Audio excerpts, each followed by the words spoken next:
저희가 이미 지난 5.4 전대 때 네. 전대를 통해서 정강정책을 수정을 하면서 사실은 외연을 확장하기 위한 정체성을 확고히 하기 위한 방안들로 정강정책이 많이 수정이 되어 있었습니다. 네. 그래서 특별하게 많이 우크릭이 되었다라고 하는 것은 없고요. 오히려 전략적으로 실질적으로 우리가 할 수 있는 방안에 대한 고민들의 지점들을 더 많이 녹여낸 것은 있습니다. 실제 지금 가능하고 해야 되는 역할에 방점을 좀 찍어서 네. 했다고 보시면 될 것 같아요. 6.15 선언, 14 선언 다 들어간 거에 또 7.4 공동성명도 들어가고 노태우 대통령 때 합의, 기본 합의서 있고 다 들어간 거에 대해서는 어떻게 생각하세요? 저는 그건 당연하다고 생각합니다. 당연하다. 예, 왜냐하면 7.4남북 공동성명은 네. 굉장히 대한민국에 의미가 있는 성명이거든요. 네. 물론 그것이 실행이 되지 않았기 때문에 그러나 거기 보면은 통일에 이르는 기본적인 정신이 거기 녹아져 있습니다. 아시다시피만은 자주 평화 민족 대단결이라고 하는 네. 것을 천명을 했어요. 그렇죠. 자주 평화 민족이 거기에 나옵니다. 네, 거기 다 나옵니다. 네. 그리고 그 기본 정신에 입각해서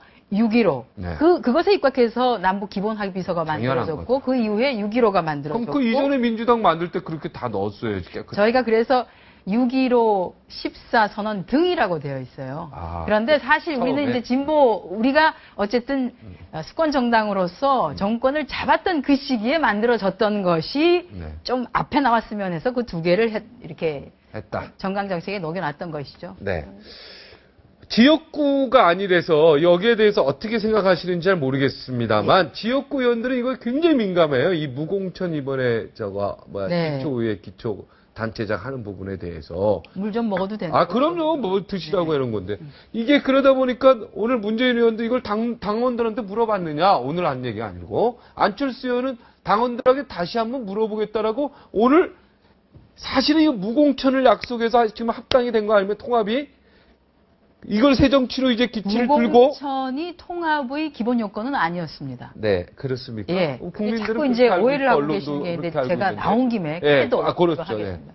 이게 사실 무공천을 결정한 것은 저희가 통합을 결정하기 그 이전에 최고위원회에서 그걸 결정을 했었어요. 네네. 제가 초선 의원님들 재선, 3선 할 것 없이 쭉 물었는데 결정을 하기가 참 어려우니까 지도부에 그것을 일임을 한 것이고 지도부가 고민을 해서 결국은 무공천을 결정을 한 것이죠. 무공천이 결정이 되고 난 이후에 사실은 당대표께서 안철수 의원께 통화를 하면서 우리 무공천 하기로 했다. 근데 이 정도 기득권 내려놓는 건데 이제는 연대 단일화 이런 얘기가 아니라 통합 얘기 해봐야 되는 거 아니냐. 이렇게 해서 사실은 진행이 된 것이기 때문에 이것이 통합의 전제 조건은 아니었습니다. 그러나 역할을 어떻게든 한 것은 중요한 역할을 한 거 맞죠. 예. 무공천. 그러니까 이 무공천 때문에 지금 굉장히 말이 많지 않습니까? 예. 지금 근데 아까 전원책 변호사랑 제가 좀 잠깐 오해가 있었는데 그러면 새정치연합 이번에 출마하는 사람들은 다 탈당을 하고 무소속으로 나와야 된다는 전원책 변호사 말이 맞습니까? 예, 기초선거에서. 기초위원하고 기초단체장 그렇게 되는군요. 그분들은 이제 사랑하는 당을 떠나야 되는 그런 아픈 탈당계를 내야 되는 그런 아픈 과정 아니면은 귀찮은 과정 이런 것들을 거쳐야 되네요. 아픈 과정이죠. 그래서 당대표께서, 김한길 대표께서 그 얘기를 할 때마다 그게 얼마나 힘든 건지를 아니까 말씀을 못 이으시는 경우가 많았었어요. 이게 해당자들에게 어떤 고통을 주는 것인지를 알기 때문에 그것이 절대로 쉬운 결정이 아니고 그분들이 어떤 길을 가야 하는지를 알기 때문에 이게 정말 쉽지 않은 길이다. 그러나 우리가 더 이상 정치권이 약속을 해놓고 약속을 지키지 않고 우리 편의대로 그냥 국민을 그냥 이렇게 속이는 방식으로 해서는 안 된다. 그렇게 해서는 정치에 대한 환멸만을 더 주게 될 것이고 그렇게 해서는 더 이상 대한민국이 발전할 수가 없다. 그렇기 때문에 그 힘든 과정에서 우리가 국민을 한번 바라보고 가자라고 결정을 한 것이죠.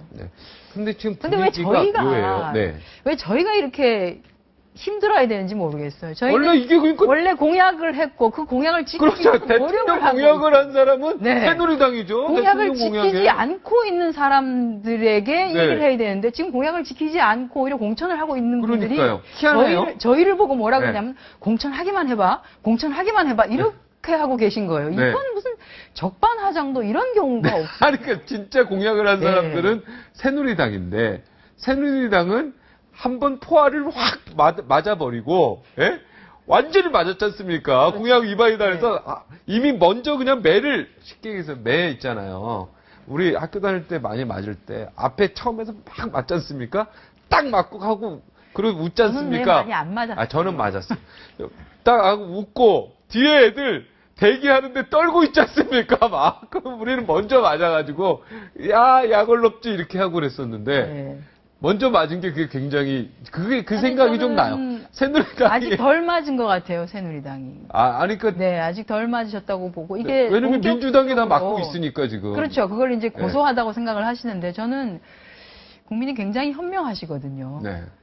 그 새누리당이 그렇게 생각할 게 아니다. 국민은 현명하고 결국은 그에 대해서 어떤 방식이든지 표로서 그것을 보여주실 거다. 이렇게 보고 있어요. 아닌데 이 표로서 보여주는데 모든 사람이 그 좀- 다 무소속으로 좀 나오니까 쾌도- 어떻게 표로 어떻게 좀 쾌도난마에서도 좀 네. 도와주시고. 그러니까 무소속인데 누구를 어떻게 뭘 도와줍니까? 지금 기초의원, 시민사회단체를 기초단체잖아. 중심으로 해서 뭐 무소속 연대 또는 네. 그 후보 검증을 위한 작업 이렇게 이런 움직임들이 좀 있으세요. 네. 본격화 그러니까 이제 선거 운동이 본격화가 되고 하면 그런 예비 후보들을 대상으로 해서 본 선거에 임하기 전에 네. 아마 그런 근데 작업들이 오늘 진행되지 안철수 의원, 않을까. 문재인 의원이 당원한테 물어봤느냐 이렇게 했더니 오늘 안철수 의원이 당원에게 물어보겠다라고 아까 속보가 떴는데 그런 이러면 건 좀 아니고요. 번복될 가능성이 있지 않습니까? 당원에게 설명을 해야 되지 않느냐. 설명. 이것이 그렇죠. 어떠어떠한 과정이 실제로 선행돼야 되는지를 왜냐하면 아닌 게 아니라 잘 모르셨잖아요. 탈당을 해야 된다. 네, 저 번호가 그것까지 잘 없다. 몰랐어요. 똑같다는 거죠. 우리 당원들도 그렇게 깊이 있게는 모르시고 계실 테니까